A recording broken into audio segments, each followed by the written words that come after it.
Good morning. I'm going to talk about spin waves and skyrmions in magneto-ferroelectric superlattices. This work has been done in collaboration with Sarah Fulin of Bashkia State University in Russia. This is the outline of my talk. I will describe first the model, which includes a zero-Zinski-Moria interaction at the magneto-ferroelectric interface. I describe next how to determine the ground state configuration. In the case of zero field, the ground state is periodically non-collinear. I will show how to calculate the spin wave spectrum. In the case of an applied field, I will show that we obtain a skyrmion crystal. The phase transition is studied by Monte Carlo simulation. I will show this in the last part of my talk. Here is the model. The superlattice is composed of magnetic and ferroelectric films.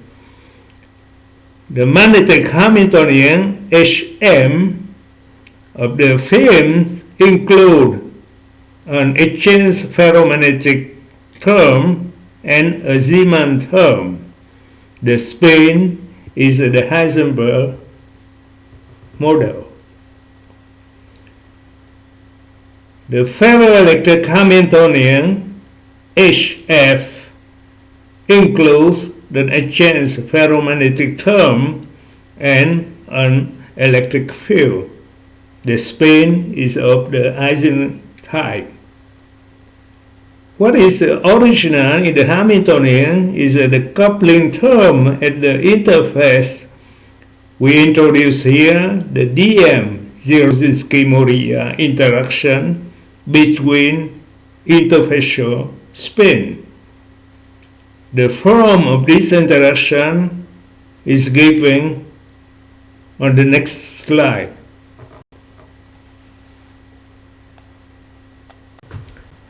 The interface coupling HMF is given by the first line, where the Dm vector Dig is given in the lower corner of the right hand side.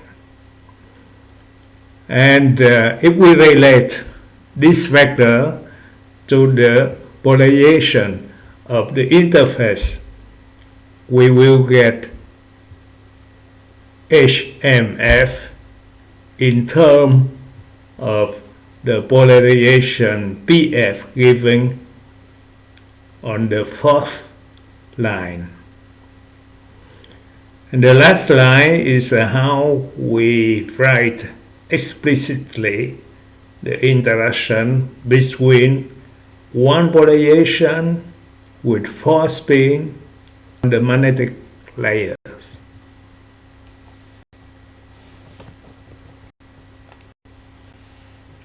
I show here the ground state spin configuration. In the case of zero field, for a monolayer magnetic layer, the minimization of the interaction energy gives rise to the non-collinear spin configuration shown here for a given interface coupling. A zoom is shown on the right.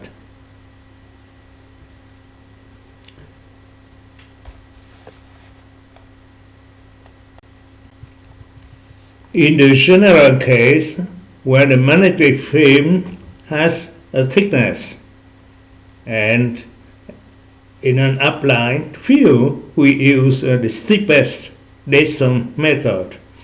This method is the numerical minimization of the energy. So we do as follow. We take a spin and we calculate the local field acting on it from its neighbor. We align the spin in its local field's direction to minimize its energy. And we take another spin and do the same thing until all spins are considered. This completes one iteration, and we start again another iteration and repeat a large number of times until the total energy converges. Note that without bond disorder, as in the spin classes, the steepest descent method described here does not encounter any difficulty, any metastability.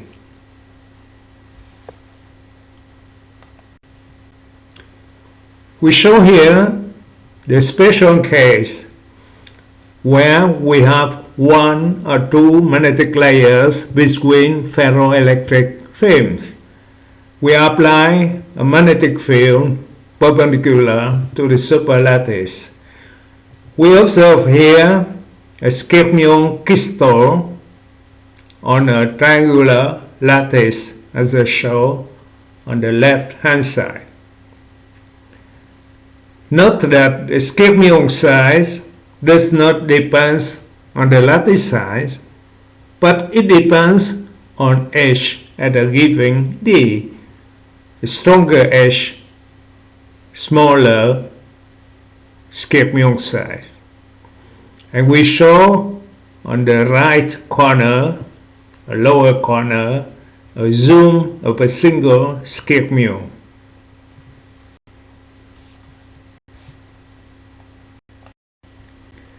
In the case of a thicker thickness, the Skyrmions are distributed over a 3D structure as shown here for a 4-layer film with 7 fields. On the first row, show the spin configuration for the case of H equal 0.1 on the left and 0.2 on the right. We see this Skyrmion size is larger for a smaller magnetic field. On the second row, we show the spin configuration, the Skyrmion structure in the case of H equal 0.33, and you see that the Skyrmion size is still much smaller. And the last figure on the right lower corner is the magnetic structure for the interior layer. And we see that the Skyrmion is very, very, very weak.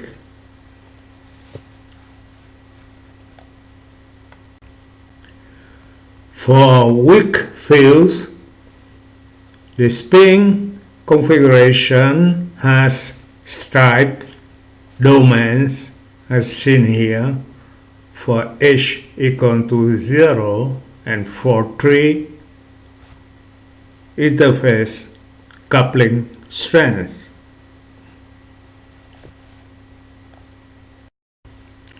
I show now how to calculate spin waves in the case of H equals 0.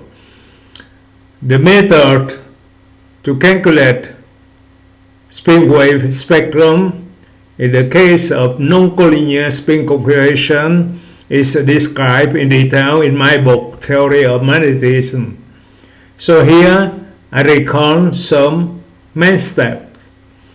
So we have to express the Hamiltonian in the local coordinate as I show on this slide. And then after that we define the Green function. We need two Green functions to close the system of equation G and F. And we write the equation of motion of this function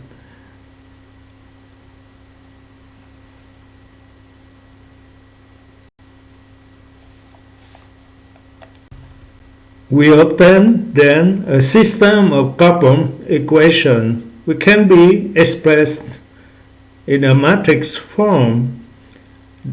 We diagonalize the matrix assuming input values for the magnetization SZ, and we will get the spin wave eigenfrequencies for a given wave vector.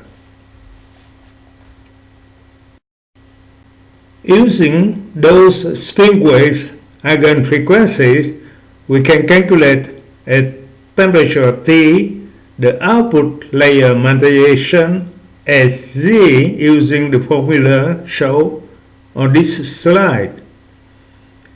If the output value is equal to the input, then we have the solution. Otherwise, we have to do 7 iterations until the conversions. We can calculate also the spin length at t equals 0, which is not equal to 1/2 because of the 0-point spin fluctuation. This can be calculated by the formula, the second formula of this slide. In the case of monolayer and bilayers, we can have analytical solutions. For a monolayer, this is the expression of the spin wave energy as function of interface coupling and the angle between spin. If we plot E as a function of K wave vector for a weak coupling, we observe a K square behavior at low K as shown on the figure on the left. For a stronger interface coupling, the low K behavior become linear in K, and this is the behavior of antiferromagnets. This is not a surprise because when you increase the interface coupling, you open larger the angle between spin and you go to the limit of antiferromagnet. And we show on the right a curve for player magnetization for 7 values of interface couplings.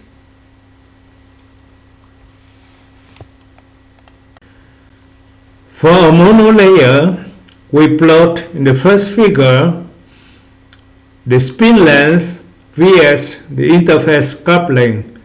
As we see from here, the spin length is shortened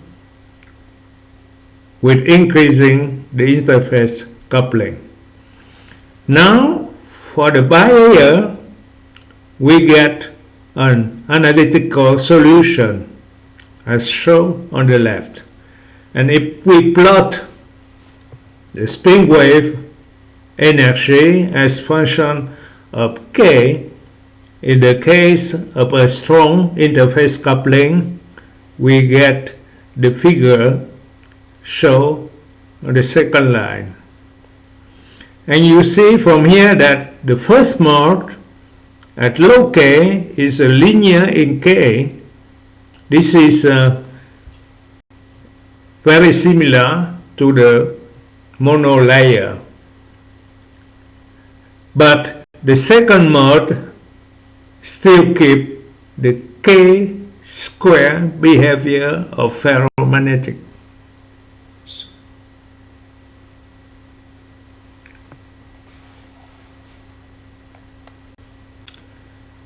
We have seen before that in an applied magnetic field, we have a skyrmion crystal.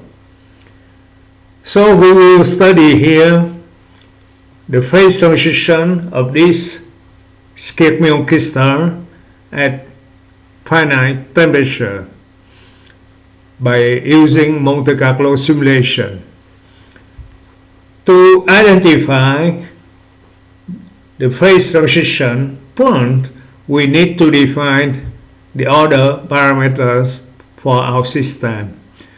For ferroelectric film, we can define by its magnetization because the polarization are all parallel. So the first formula gives MF is the order parameter for ferroelectric film.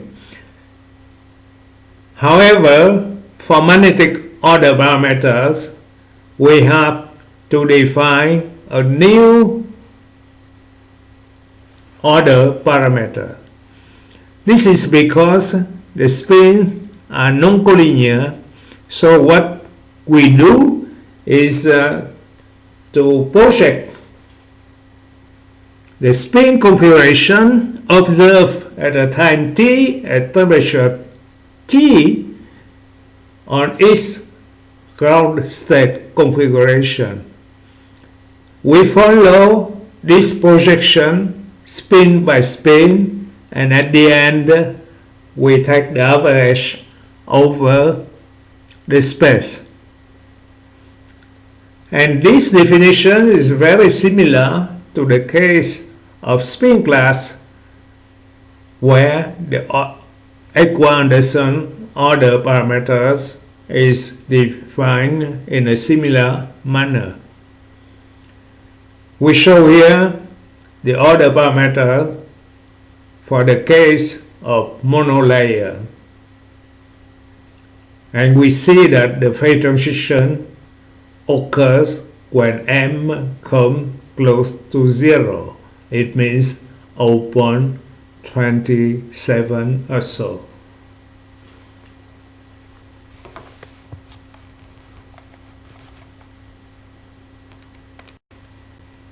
For a thicker film, we show on this slide the case of weak and strong interface coupling.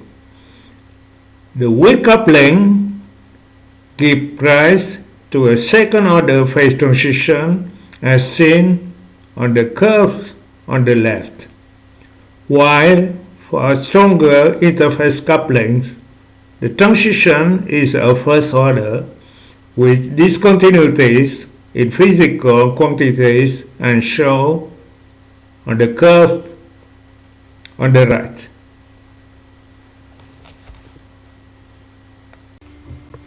Finally, we show here the effect of an electric field. It affects the ferroelectric part and indirectly the interface stability due to the interface coupling.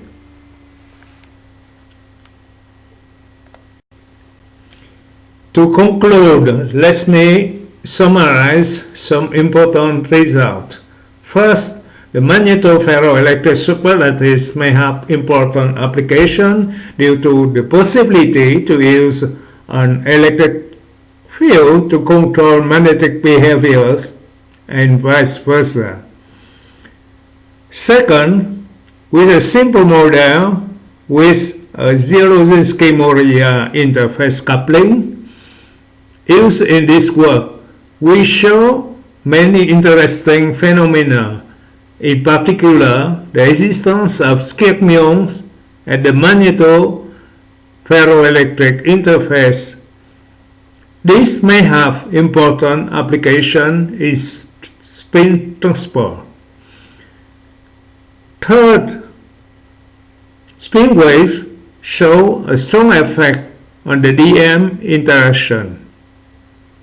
The crossover from the ferromagnetic to antiferromagnetic behavior with increasing D is observed. And lastly, we have defined new order parameters to study the Skyrmion structure. With increasing T, we show that Skyrmions are stable at finite T and they undergo a phase transition at a well-defined temperature. Thank you very much for your attention.